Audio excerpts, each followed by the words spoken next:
ఇంకేమన్నాడు, నాలుగు మందం నాకు అన్నాడు. ఏంటట? చాలా మంది అంటారు, అరే నెలకు మందం కూడా అంటారు. విన్నారా ఎప్పుడైనా? విన్నారా? ఇంకేమన్నాడు తెలుసా? వాళ్ళు పెద్ద పెద్ద మేధావులు, నాకేం తెలుసని, నేను ఎక్కడికి వెళ్తే ఎవరు నా మాట వినరు, నువ్వు పంపినవంటే అసలే నమ్మరు అన్నాడు. అంటే నా ప్రభు అన్నాడు, భయపడకు మోషే, నేను నీకు తోడై ఉన్నాను.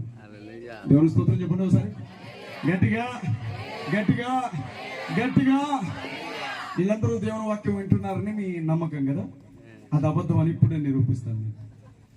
ఇక్కడ ఉన్న వాళ్ళందరూ దేవుని వాక్యం వింటున్నారు అని మీరు అనుకుంటున్నారు, అది అబద్ధం అని ఇప్పుడే నిరూపిస్తాను. వీళ్ళ జాగ్రత్తగా వీళ్ళు నిజంగా దేవుని వాక్యం వినే వాళ్ళు ఇందులో చాలా తక్కువ మంది. నిరూపించనా? ఓకేనా? సరే. నిద్రపోవడానికి ఇక్కడికి వచ్చిన వాళ్ళంతా గట్టిగా దేవునికి స్తోత్రం చెప్పండి. హల్లెలూయా.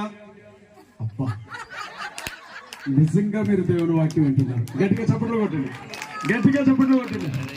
ఈ పందెంలో మాత్రం మీ ఊళ్ళో గెలిచారు.